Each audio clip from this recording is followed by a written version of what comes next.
as an AD, I'm sure you wrestle with this. It's like, well, I'm here to do a job. Right. Here's something that's happening. Right.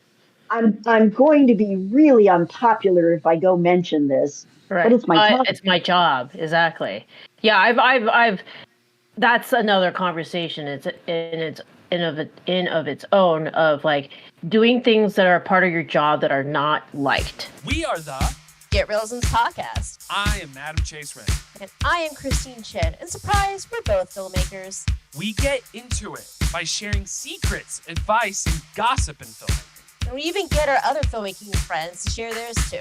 So please, everybody, join us for an ode to filmmaking. Well, ladies and gentlemen, welcome to another episode of the Get Reelisms podcast for the first time with a guest. It's been a while. Episode 137 of the Get Reelisms podcast. I'm Adam Chase Rennie. And I'm Christine Chen. And wait, Eve went bye-bye on Instagram. Oh, no. She just covered her camera. It's all good. Actually, can you prop up your camera? Yeah, adjust your camera so that you can see your face. Oh. Well, you didn't say to do that. All right, because I'm doing this on my computer. So there's two. There's both. We do in both. So while we're waiting, Melissa says, I'm in the film industry here in Oklahoma and have made a lot of really good contacts from Texas. I hope to work in Texas soon. We hope you work in Texas soon, Melissa. Texas is awesome. Work in Austin. Yeah, Austin's the best. Yeah. And speaking of Texas filmmakers, you want to introduce our guest, Christine? Yes, sorry. You're good. Wait, did we do the intro yet? Yeah, not we yet? did. Did I get We distracted? did. You introduced yourself. We did it. I said my name? Okay. Mm-hmm. Wow. Sorry, ADD guys. And we have a special guest today, Eve Butterly. She is a script supervisor in Texas and really in multiple different places. But Eve and I have worked together. Our first set was actually in Louisiana in a horror film called Room 203. And it was super fun. Probably one of the most fun sets I've ever had.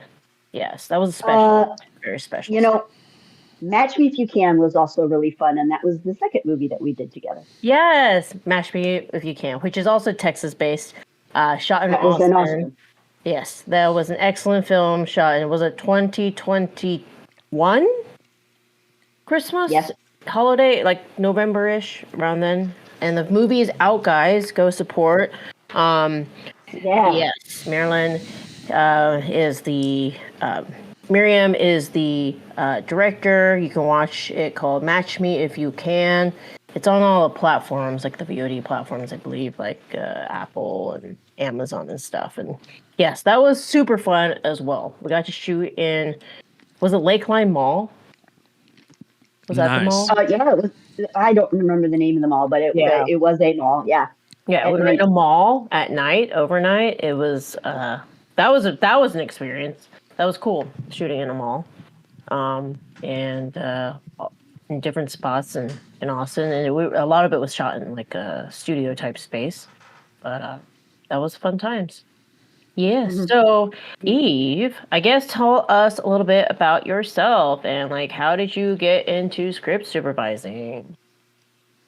So I graduated from the University of Michigan. Go Blue.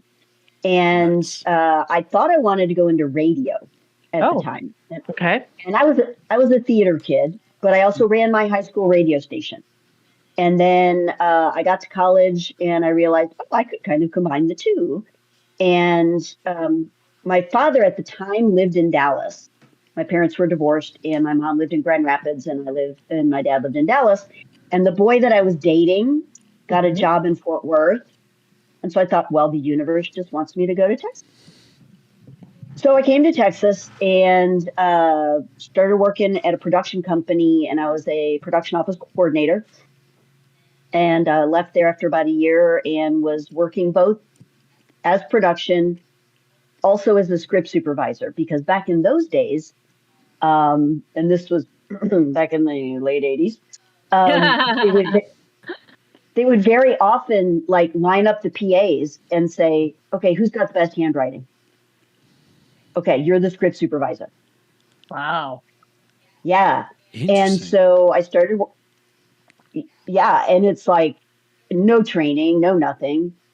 But at some point, a friend of mine said, hey, I know this book that you should read. And I read it and I was like, oh my God, there's so much more to this than I had any idea. Do you remember the book title? Yes, it's by a woman named Pat Miller. It's called something like Script Supervising and Continuity. And it's referred to people in the business. It's called the Red Book because it had a red cover. So I read that book and I was like, oh, cool.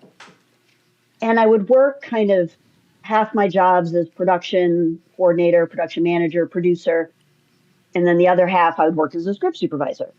And I said to myself, gosh, maybe one day I'll settle on one. And I wonder which one it will be.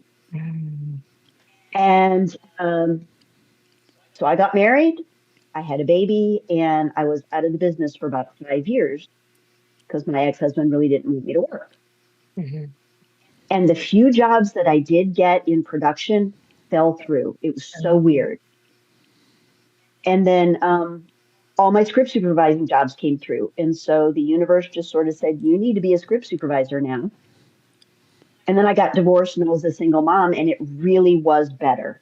So it worked out. So I've been exclusively script supervising since about 2002. Wow. Okay. And for those out there who don't know what a script supervisor is, because we get all sorts of listeners and whatnot, could you describe in your own words what is a script supervisor and why they are important to set? Oh, sure. How long do you have? It's really an interesting job because nobody knows what we do. And I like to say that we're like these magical unicorns because we're a one-person department. So you are a department head coming right out of the gate. Your first day on the job, you're a department head, which is huge, a huge responsibility. We work with all the other departments and the cast, which is something that very, very few other departments do. So it's a lot of responsibility and nobody really knows what we do. So it's really hard, and there's no like assistant. So you can't work your way up and learn what to do. So it's really a strange, magical unicorn of a job. But most people are under the impression, if you ask somebody on the street, if you ask my mom or dad, what does a script supervisor do? They say, oh, they make sure that the actors say their lines right. And that is such a tiny portion of what you do. And if you think about it, if your actors are really good, why do I need a script supervisor? So I've noticed a lot of, hate to say it, younger directors and producers who have not worked their way up through film or have not gone to a good film school or something. They think, oh, well, we have good actors. They know their lines. I don't need a script supervisor. But really what we do is three things. The obvious thing that most people know about is continuity. We make sure the actors say the lines. We make sure that, if the glass is half full when they start the scene, it needs to be empty at the end of the scene and not vice versa. So making things that are shot out of order look continuous. So that's one thing we do. Most people think that that's the most important thing we do, but I disagree. We are the only people on set that are advocating for post-production. So I'm taking notes. What have we shot? How many takes? How many angles? Which take was the best? Which take was the worst? We're the only people on set taking notes for the editor so that they can sort through all of these takes and these, yards of footage it used to be, but now terabytes of data. You have like a roadmap. Yeah. And the third thing that we do, which is something that I work with ADs like Christine, is we turn in reports at the end of the day. And we keep track of Which scenes did we finish? Which scenes did we do partially? How many minutes is the movie? How many setups are in the movie? What time did we roll camera for the first time? What time would we break for lunch? What time did we wrap? So there's a lot of paperwork, I showed my dad my script notes one time early in my career, and he said, "So you're an accountant?"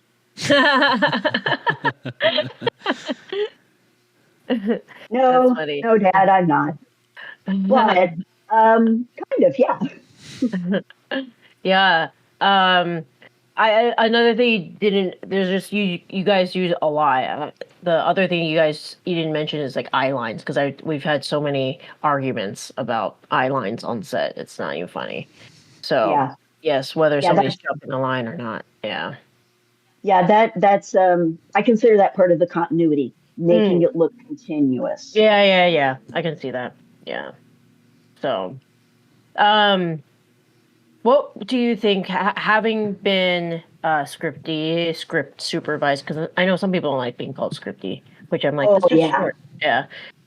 Being a script supervisor, what do you think the best directors do? What do you think the worst directors do? What you should never do?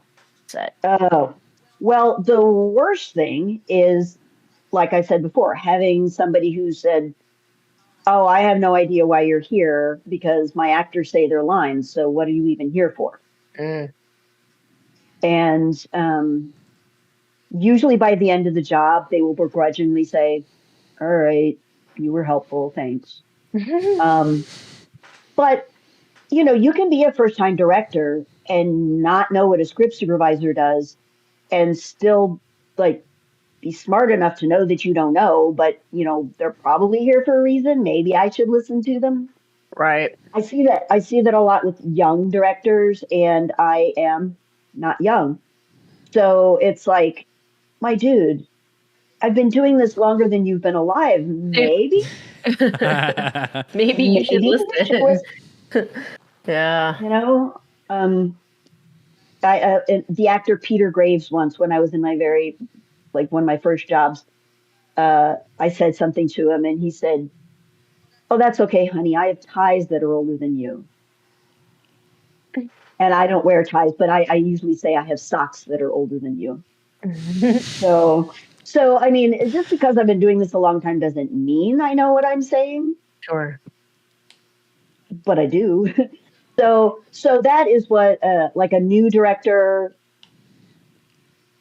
who kind of is arrogant, who doesn't have, who's very insecure.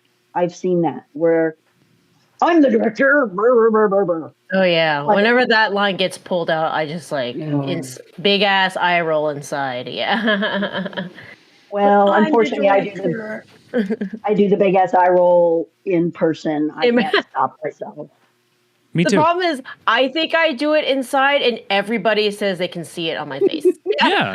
No, I do the same thing. Working art department, I depend on the script supervisor from time to time. You know what I mean? Because I definitely have missed shots where I'm like, "Hey, I know I'm only set deck, but can you tell me was this glass half full, or was it completely empty?" And then they're like, "Oh yeah," and then they just have the notes just right there. Pictures. Yeah, exactly. And I'm just because then that saves me the grudging time of asking the director and interrupting the conversation, and they look at me like, who the fuck are you? You know what I mean? I just I'd rather ask the script supervisor, so that because they most of the time know me, so I'm just gonna be like, yeah, I'm gonna ask them for continuity shit, Yeah.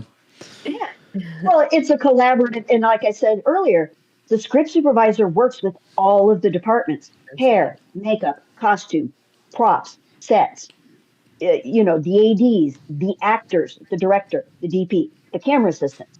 I mean, if you're in the art department, I mean, you might not work with sound. You might not really interact with, the camera assistants.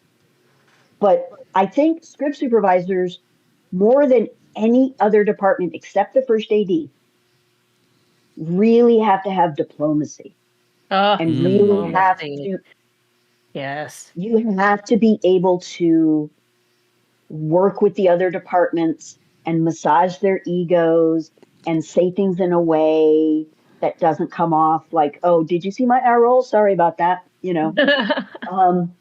And so you said, what do good directors do? They listen.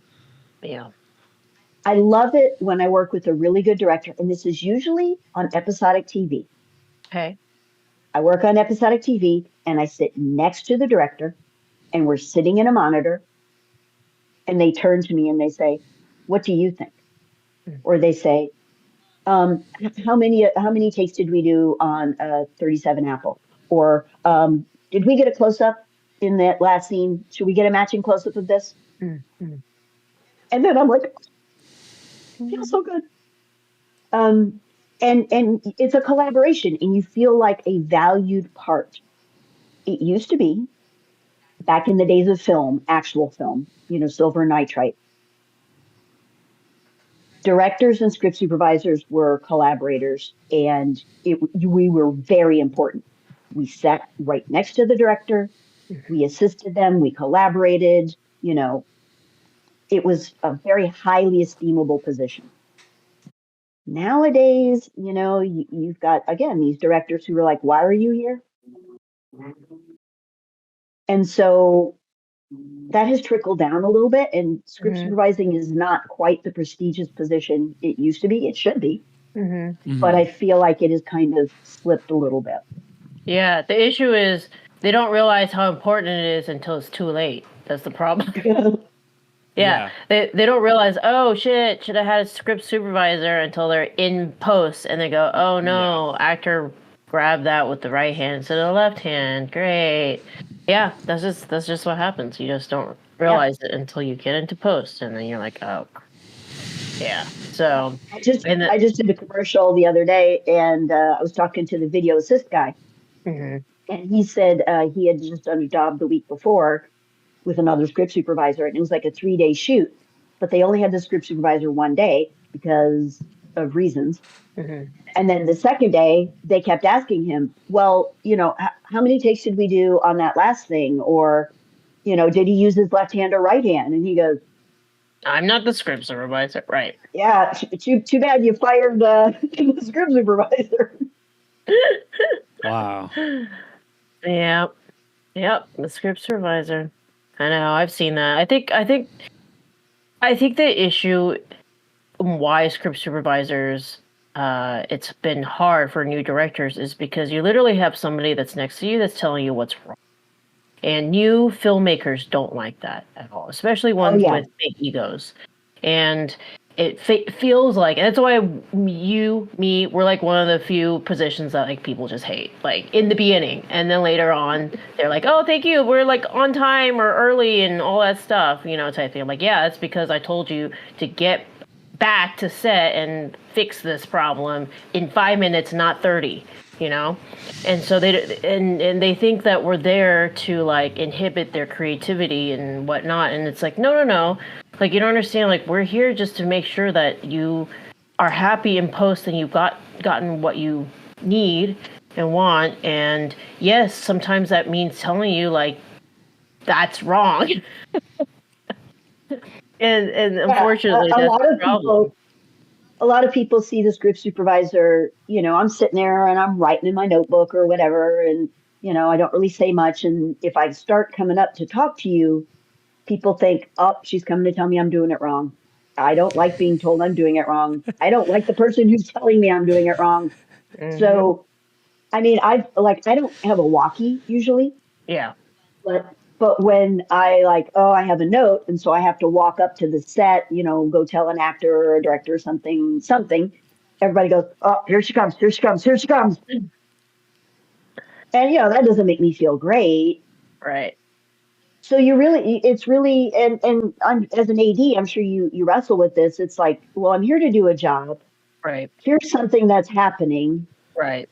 I'm going to be really unpopular if I go mention this. Right. But it's my job. It's my job. Exactly. Yeah. I've that's another conversation. It's in of its own, of like doing things that are part of your job that are not liked is oftentimes something you have to get over, basically. And so, it's unfortunately, I've had to tell directors, like, you're literally telling me to not do my job. Like, what do you want me to do? And they'll be like, oh, well, we didn't know. And I'm like, hey, I'm fine with that, but I'm going to publicly announce right now that you want me to relinquish this portion of my job, and I'm fine with it if that is what you want me to do, but it will not be on me that I didn't know what I was doing, type thing. Right. Yeah. Well, I'm lucky because all of my work is written.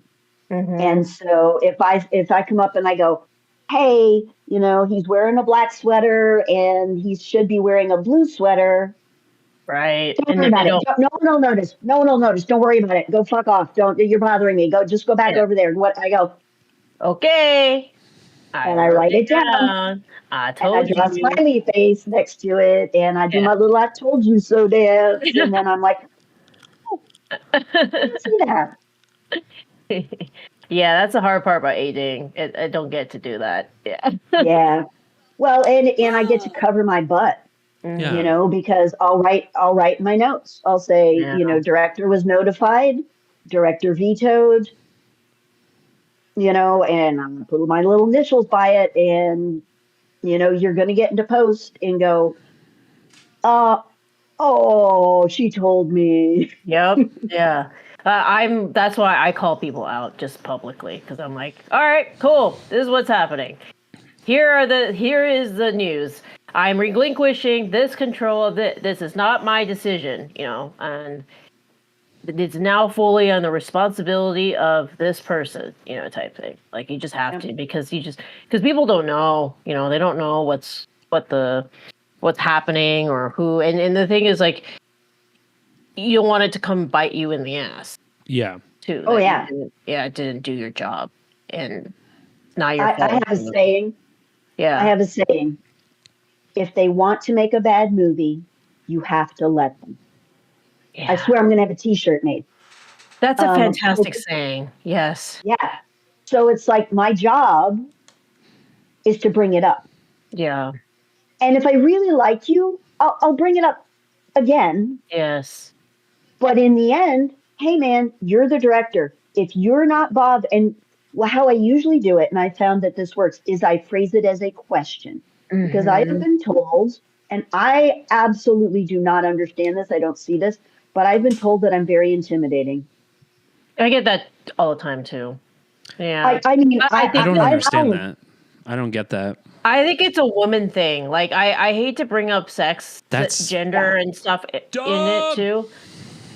But it's unfortunately people who have unresolved past trauma that they haven't gone to therapy for.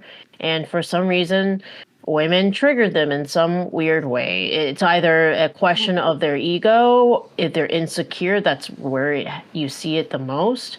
And yeah, I mean, I recently just had an experience with this, and that's the thing. It's like, I can say the same exact thing that a male says, and one is not triggering, but mine is triggering for some reason, even though we're saying the exact same thing. Yeah. Well, traditionally, script supervisors were like stenographers. Like, I'm talking back in the shot to the moon, silent movie days. And they were assistants to the director, and they would take notes in shorthand, and they would go home and they would type it up at night. So they were women.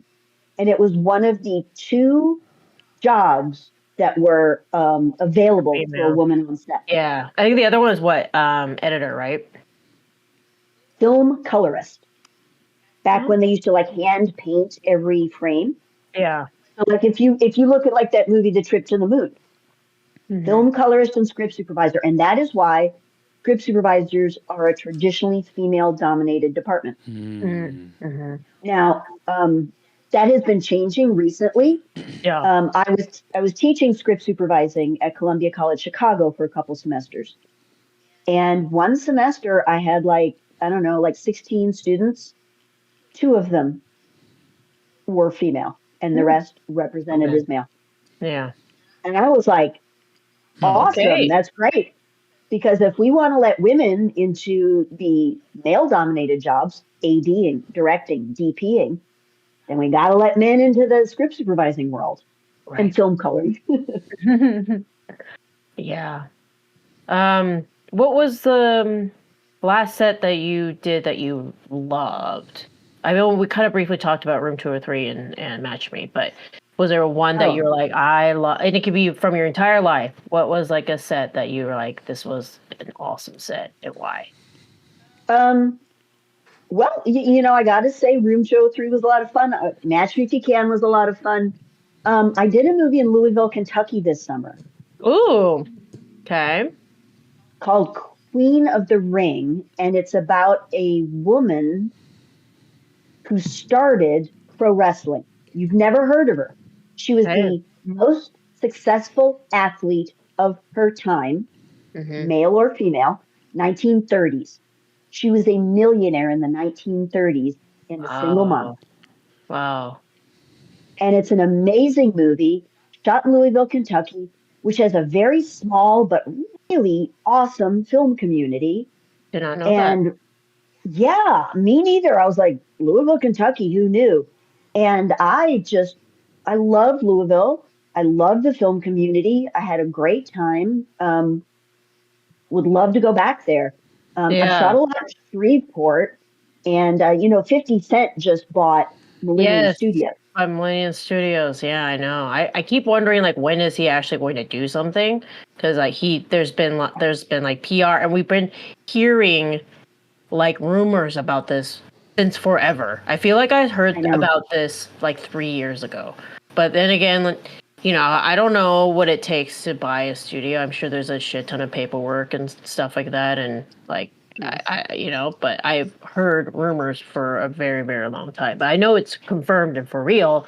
It's just a matter of like when are things going to happen, or is it like he just bought it for buying it, for that, hopefully not. Yes, but yes, hopefully. Well, the SAG strike. I mean, from July to the end of the year. I mean, no work. Yeah. And then, of course, then there's the holidays. And then in January, everybody was like, oh, the floodgates are going to open in January. Well, I have not seen it yet. No. I've got a lot of calls and rumors and stuff, but no signed deal memos yet. So, yeah. I'm available. I know it's there's been so many articles floating around in like Deadline and Hollywood Reporter about the slow start since the pandemic, and that is what it is. It's been a really freaking slow start. Yeah. Nobody knows what's going on. and Texas just passed a $200 million tax incentive, so that took effect like September 1st, like right smack in the middle of the strike. So the bulk of that money is just sitting there waiting for people to come shoot in Texas. And in 2010, when they first started the incentives, it was at its high watermark was like 72 million. And in 2010, there was 3 TV series shooting in Dallas. I think there was one in Austin, but there was 3 shows shooting in Dallas. I was on one of them. I did like 22 episodes. I made so much money. It was like, I kept having these paychecks and they were sitting on my counter and I hadn't cashed them yet because I hadn't had time to go to the bank. And it was, I call that the year that money was no object. Yeah. Oh. Which year year was that again? Go again. 2010. 2010. Oh, no, I wasn't. I was in school then, so I didn't know. I felt like 2000 and was it 15 and 16 were pretty good, it seemed like. But then it died immediately after that. Because that's when they pulled. Yeah, because they like pulled incentives or something around then. Yeah, well, there's a couple of representatives, congressmen, senators, or whatever in Texas that are every year are trying to pull funding from the film commissions. I know, so stupid. And well, they're trying to just pull the whole film commission. And one of them was in my district. Yeah. Oh, great. And so we got rid of them. And the other one happens to be my brother's district up in Plano.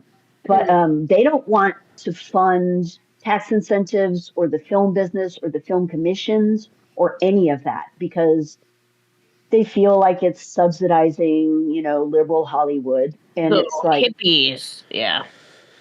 and in fact, this one guy, his name is Matt Sheehan, and he went on the floor of the legislators and said, we don't need to film stupid movies like, and he held up a DVD of a movie called Mongolian Death Worm.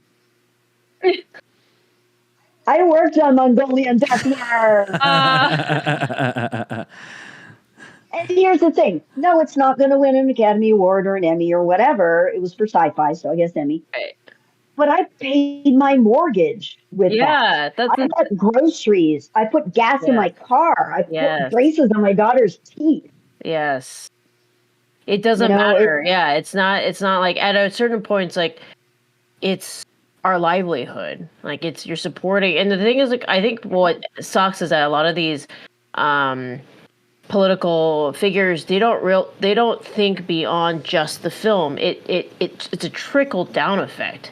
So you bring you got a tax incentive and like you got to bring people in or whatever. So that there you go, hotels, people got to eat. So you got restaurants are also benefiting from that. You got to go build some stuff. So like Lowe's and all that stuff, they're all doing well. Home Depot, lumber. Yeah, lumber. You got costumes, local, and they're all trying to do stuff locally because of tax incentive requirements. And so that's the part they don't think about, and it's really sad. And there was, in fact, there was a pilot that shot in Dallas, and it was the same showrunner that did The Good Guys that I did 22 episodes of. Mm-hmm. And it was an X-Men show. So huge profile. Yeah. He came, they shot the pilot here in Dallas, and he was so excited. He says, we're going to get the whole crew back. Yeah. It's going to be we're getting the band back together. And I was like, yay. I'm going to make six figures this year. And the Texas legislature tried to pass a discriminatory bathroom bill where transgender people couldn't use the bathroom, blah, blah, blah, blah, blah. They passed it at 2:00 in the morning. 8:00 in the morning, the Film Commission posted on Facebook that the show went to Atlanta. Yeah, of course. Wow. So Governor Abbott cost me personally $300,000 because the show ran for 3 seasons. Oh, man. $300,000. Thank you, Governor Abbott. I have a question for you, Eve, about the incentive stuff. So now that we are post strikes, it feels like there's going to be somewhat of a I hate to say anything as content because I don't feel like it's content, but TV, film, all that, it's going to be a dry spell before production would probably pick back up. Does that affect incentives, at least respectively in Texas or maybe any other state if you have that info? Well, I'm no expert on it. Right. I just follow it because my livelihood depends on it. But, with any TV show or movie or whatever, I mean, you have to prep for a month or 2 or 3 or 6 months before you roll, day one. And then you're going to shoot for a couple months or whatever before you're going to see it. Right. So even if people started opening their production offices January 1st, I'm not going to start working on that until March 1st. Right. And nobody's going to see that until September, earliest, right. But people will go and they will, everyone, thinks, oh, it's Hollywood, right? Well, there are people who live in flyover country that earn a living and make a living and pay their mortgages in the film business. I know everybody says, oh, you got to move to LA or New York. Well, and now Atlanta. Hey, man, I've been doing this for 30 or something years. And this is what I do. I mean, yeah, I've had to take PA work every so often or, but I haven't had a temp job since the 90s. Yeah. So, I mean, I feel like that's an accomplishment. And, there's people in Chicago, Louisville, Kentucky, Shreveport. This is what they do. It's not like a hobby. And it's not like, people from Hollywood, they come to places like Shreveport or Dallas or whatever, and they think that the people there are country bumpkins, because they're not from Hollywood. And you want to piss somebody from Texas off? Just say, well, in Hollywood, we blah, blah, blah, blah, blah. Oh my Lord, they will shut you down. Because there's people who do this and do it well. Yeah. Yes, there's not as much work. Yes. But, maybe I'm not working 360 days a year. But if I, keep a roof over my head and, pay my bills and put my daughter through college, then that's pretty damn good. Yeah. Yeah, what more do I need? That's true. Yeah, it always baffles me how, like you said, it's just people from specifically even California, and I'm from California. I'm from the Bay Area, and it's kind of the same shared sentiment of just like, oh well, the rest of the country,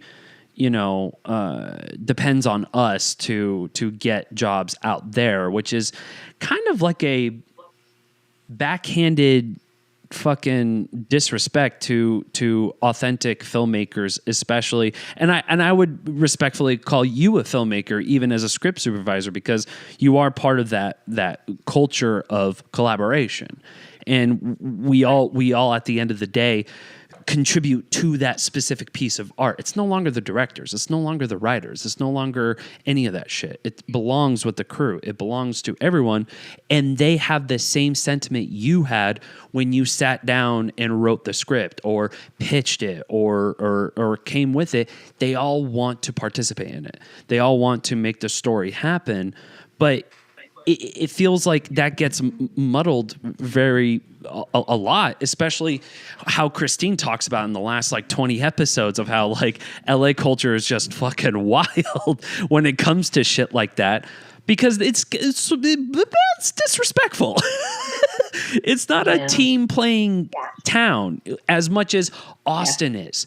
Like Austin, there's like film, like I'm looking forward to the next like film meetup. I'm like checking Facebook for the first time in like 4 or 5 years, It's like, listen, I want to go to the next film meetup. I want to see everybody again, and that was cool. Yeah. As an introverted weirdo like me, I look forward to shit like that.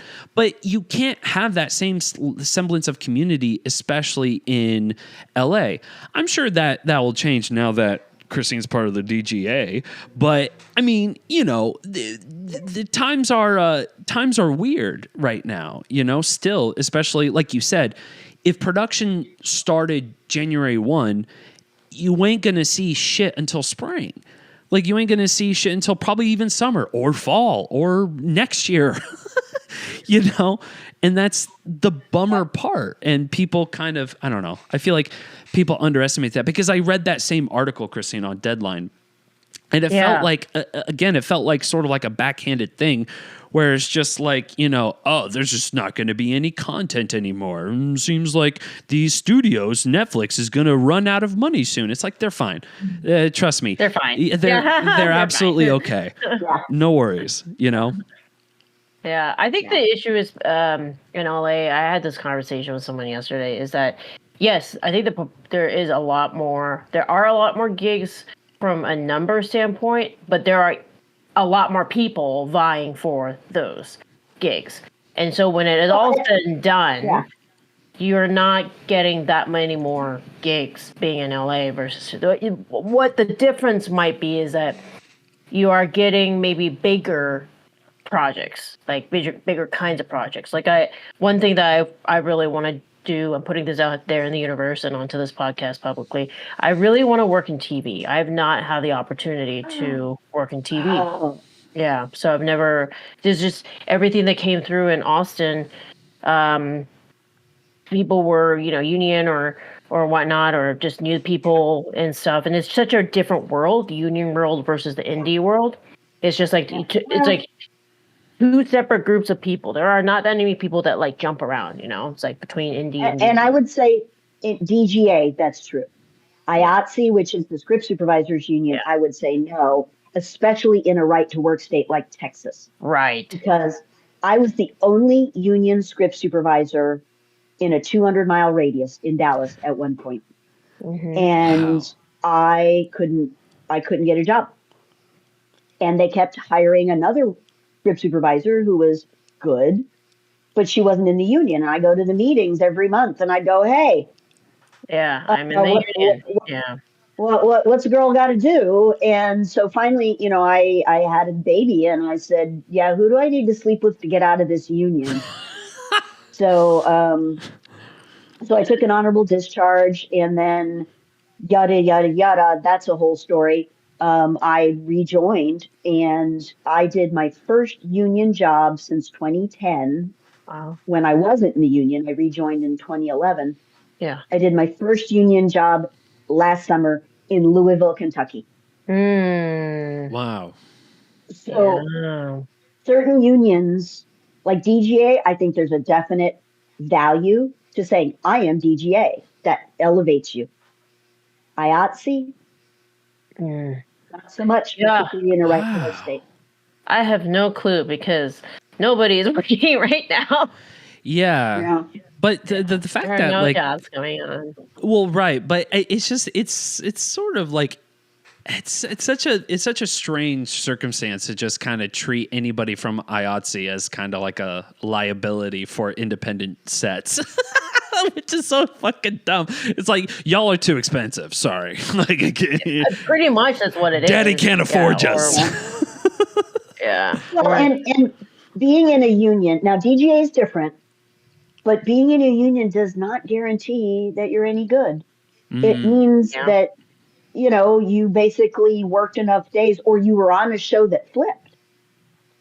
I mean, if I got on a show as, I don't know, a prop master or something because I was bored and didn't do anything and sure, I'll help you out. And I get on as a prop master and the show flips. Guess what? Now I can be in the union as a prop master. That's true. Oh man. Yeah. Yeah. Yeah. Yeah. And that is actually how I got in. I was doing a movie in New Orleans back in 96 or 7 or something. And I had been a script supervisor for years, so I was qualified. But the show flipped and they went, hey, you can join now. And I went, okay. So I joined and here we are. But that's so funny. Right to work states are different. Yeah, very different. Because when they were like, please join, I was like, no. Very long time. They were calling me all the time, being like, why do you join? I was like, well, it's really expensive. They're like, oh yeah. Okay. Oh, money. They're like, all right, we'll call you again. Yeah. Oh, that. Okay. Yeah, we'll call you back again next year. Yeah. Assholes. I'm kidding. We love the DGA. Yeah. I hope. So far, it's been good because I think there is value being in the union in LA because it's not a right to work state. Yeah. Oh yeah. Yeah, and all the events are here, and that's pretty much why I joined because now I can go to the DGA, theater and watch movies and go to the parties or whatever and like do the networking thing. So, yes. So you said you wanted to work in TV. So the difference I found, I've done a lot of TV. Like I said, I did 22 episodes of The Good Guys. I've day played on Walker and Queen of the South and Dallas and Salem. Yeah. I did a lot of on Salem and Shreveport. The pace is so much quicker because I like that. Yeah. One episode every 7 days. So it's like Monday through Friday and then Monday, Tuesday. And then on Wednesday, you're shooting a new episode. And usually it's a new director, and usually they leapfrog ADs.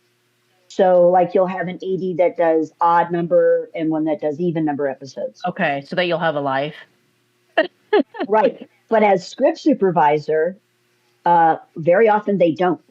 So I have to do a breakdown of each script. And like a feature film, an hour-long TV show is generally about 60 pages, 60, 70 pages. Yeah. And I have to do a breakdown of that. And normally on a feature film, which is maybe 100 pages, I know a lot of script supervisors take 3, 4, 5 days to do that. Mm-hmm. On a TV show, you will get paid a prep day, but you don't get a prep day. So you shoot until midnight, Tuesday night, Wednesday morning, you got to be there at 8 a.m., shoot the next episode. So you have to have that breakdown done. Oh. And, and my daughter, when I was on The Good Guys, my daughter was in end of first grade, beginning of second grade. And I had a nanny. And so I was trying to do mom stuff. And I was coming home at 2:00 in the morning and I got to do a full breakdown. And, I would do it and I would turn it in and I would hit send on my email. Bing, and I go, bing, you've got mail. Here's the pink revision. Fuck. 19 out of 22 episodes, I literally hit send. I got an email, there was a revision. And now a revision means I have to almost completely do my work. All over. So they don't want I think the scripts? Well, it depends on how much they change. Oh God, if they don't lock the scripts, then I have to completely redo it. Yeah.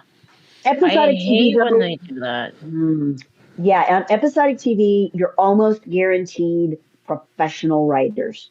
It is a joy that they know what they're doing. But I've done these low budget indie things because I was a single mom. My daughter's grown now; she just graduated. She's an actress. Please cast her. So I was a single mom, so I couldn't travel. Right. And I would get all these big budget things call me and say, hey, can you come to Atlanta? And I'd be like, no. Oh.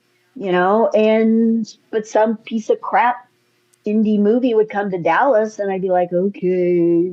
Yeah. And so I'd be working with these yahoos again, like, I don't even know why we hired you. Why are you here?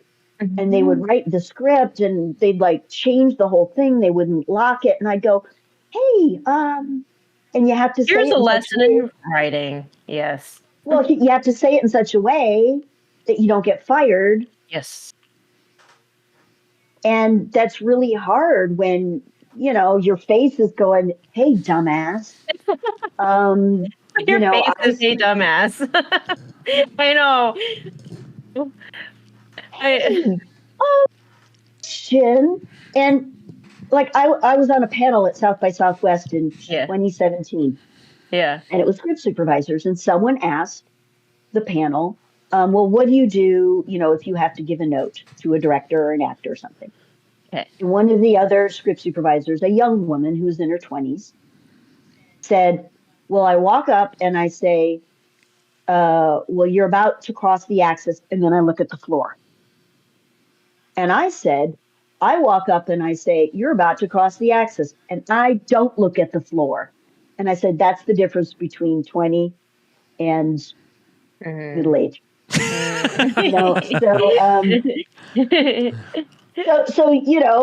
Working with indie directors, inexperienced directors, I've had to do that, even though, I would like to think that I could do the really big movies. I just couldn't go to Austin and work with Robert Rodriguez for 6 months because I have a daughter, and I couldn't go to Atlanta and do the pilot for Batgirl, which in retrospect was a good miss. That's a very good miss. Yeah. I turned down a show called Watchmen for HBO. Yeah. I know. I saw it and I fucking cried. I would have too. Tears coming down my face going, could have been me. Oh. Could have been me.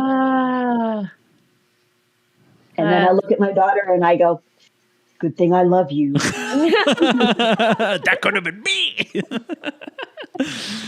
But she was going off to college and I'm like, oh, thank God I can finally get my career back. I can travel. I can stop saying no. 2020 is going to be my year. COVID. Shit. Yeah. Narrator, 2020 was not her year. No. Oh, yeah. And then strike. And then I'm like, COVID's over. Oh, and then strike.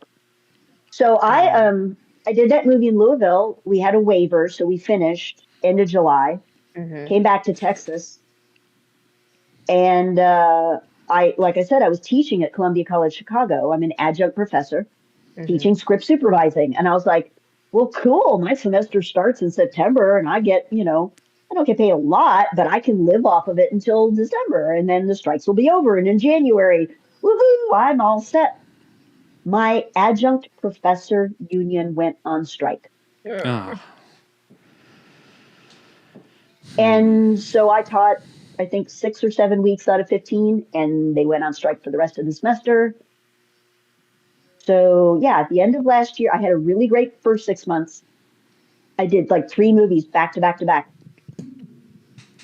And then nothing. Yeah. So that's the thing about this business is, there in LA, I think there's more work, there's more projects, but there's more people. Yeah. Yes. But one thing I would like to say that is not a negative about LA for once.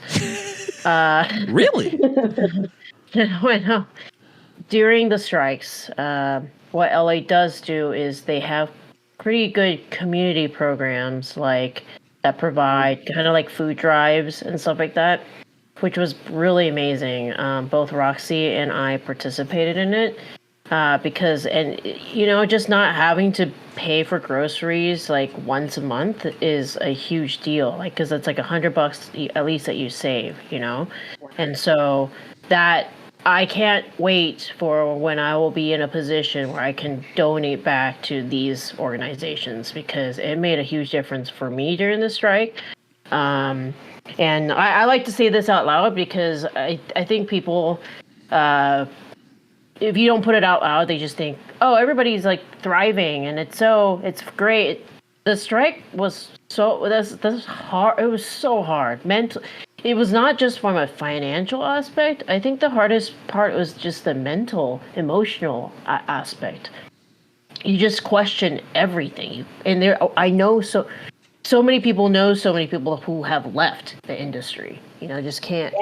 Yeah. Well, I remember the writer's strike in 2007. And I was working, I had just started going back to work. My ex-husband allowed me to go back to work. And my daughter was about 4 years old. And I was day playing on a show called Prison Break. And I got on and I was working 3 or 4 days a month, doing second unit. And, it was a regular thing. And I was like, okay, cool. And then the writers went on strike. And so that was like November-ish, I think. The actors went back to LA. The show went on hiatus. I got divorced over Christmas. All of a sudden, I'm a single mom. Now I need to work. Yeah. And the show never came back. The actors just said, oh, hey, we could just move the show to LA. Never came back to Dallas. And so I was really counting on that, to pay for pay for the mortgage that I now have to cover by myself. And you know what? I don't know how I did it, but I did it. And I got a call. I started working on a movie, and that producer, I've done like 3 pictures with that same producer. And every time I start thinking, okay, it seems like I'm just the luckiest bastard on the planet. The phone rings and something happens. And I'm like, kept the wolves from the door 1 more month. But that's how this job is. That's how this industry is. It's a roller coaster. And it's so hard. And it's, like my parents, all the time. My father, even last year, was like, hey, I know of a sales job. A headhunter's got a sales job. Are you, interested? And I'm like, Dad, I'm literally a professor of script supervising. This is what I do. This is not a hobby. Yeah. But I get it now that I have a child. She's an actress and she's looking for work. And I'm like very uniquely qualified to know the struggle. Yeah. at the very least, my parents just really didn't get it, but I get it. I so get it. And it scares me, it scares me for my child. Oh, I sort of wish that she was, a doctor, a lawyer, an engineer, or shoot, a nursery school teacher or something. Anything else but film. That steady paycheck, oh, health insurance, yay. I said there needs to be a sketch where, okay, I'll be supportive of you being in film, but you have to be a production sound person, a boom operator, because at least they always get paid. Yeah. That's the PA. one job. Sound's the only job that always gets paid. There's no other job on set that guarantees payment. It's no, yeah. Maybe like 99% of the time, sound will get paid, and it's always like it'll be like they make all the money, and then the rest is split between everybody else, basically. Yep. And the thing is that this business, it's kind of not what you do, it's who you are. Mm-hmm. I mean, there are so many other easier ways to make a living. Yeah. Why would you do this if you didn't love it? Yeah, it's who you are. That's a good way to put it. That is what it is. Is that this is literally who we are. Yeah. We don't. Without it, it's like we don't have a. Yeah. There is. I'm completely ruined for like a real job. Yeah, same. Yeah. Same. Yeah, if I had to go like in my early career, like I would do temp work, and I would go and I'd be like a secretary, and I would go sit in an office under the fluorescent lights and have to wear pantyhose. And, and I would like be typing on a computer all day and answering phones, and I would just be dying inside. Yeah. Yeah. Especially, yeah. I mean, anybody, I feel like almost virtually everybody who I come across with in the film industry, especially here in Austin, have done those sales jobs and workers job, like just all sorts of jobs where it's like, yeah, a lot of them are parents. Some of them are single parents, and they have to literally hustle their fucking tuchuses off. They have to fight to survive. And then, sometimes they pick up like little odd jobs, side jobs here and there, to just make ends meet. But that's the thing. It's like, because my family is sort of the same way, right? It was like when I introduced my family to my first check in the film industry of working in writer's block as a PA, my parents, like both, and they're divorced, they both said the same thing. They're like, how the fuck are you gonna do this? Like they literally were frank with that, and they were rightfully so worried. But at the same time, it's like what you said, Eve. It's like at least you are the connection to the film industry. So when your kid grows up and wants to do something in the creative field, maybe not film, who knows, or film, what it takes to hustle. Like this ain't gonna be rags to riches kind of story. You know what I mean? And those films you see in Hollywood are a one in a fucking million. Like it's not like as if we can just knock on somebody's door and be like, can I get a bag of money to make my movie, please? And they're like, okay. Like that's one bag of money coming up. Yeah, one bag of money, please. Like that's not how it fucking works. So Christine, you actually I was talking about you the other day. Oh. Again, my father loves me and he supports me, but parents just don't understand. Yeah, they right? don't. Yeah. And I directed a movie, and my producer and I, had some conflicts, and my distribution company screwed me, and it's a really, really long story. But my father said to me, wow, it's really a shame that your producer just really screwed you over like that and made so many mistakes and all this. And I said, but you know what, Dad? My goal was to direct a movie and not have to pay out of my own pocket. Check that box. Mm-hmm. And he was like, oh, really? And I said, yeah, my friend Christine directed a movie and she paid for it herself. And it cost her, and I named a figure. And he went, what? And I said, yeah. So congratulate me on making a movie, finishing it, which, that was like harder than birthing a baby. You can see my movies on Amazon Prime. Any schmuck can go and rent my movie. And how many people can say that? And I did not pay 1 penny out of pocket except for wrap gifts. I bought a wrap gift for every single person on the crew. Yeah. So, may I have another bag of money, please? Because this time I would like to make money. Yes, one bag of money, please. Maybe like a few bags of money would be nice. I know. How big are these bags? Yeah, right. Yeah. Yeah. But we do it because it is who we are. Yeah. Yeah. Unfortunately. I always say it's not what I do at this point, it's who I am. I am. But it's funny because as a script supervisor, I'm so involved in like these details, and did he use his right hand or left hand? And, was the glass half full or empty on take number 3? And Lordy, I always know the answer somehow. But people assume like my home life is like my spices are alphabetized. And I'm like, oh, nay. I was at a rap party once and I was dancing because I like to dance and I like rap parties. Me too. And the producers, these 2 women, were like, oh my goodness, Eve, you're just like the life of the party. You're fun. That's what everybody tells me. Oh my God, you're fun, Christine. Yeah. I am. I just have to do this shit on set and make you do it faster. I literally said to these producers, you pay me to be Marion the librarian on set. Yeah. I could not act like this on set because I've had a few cocktails, but you pay me to be that organized on set.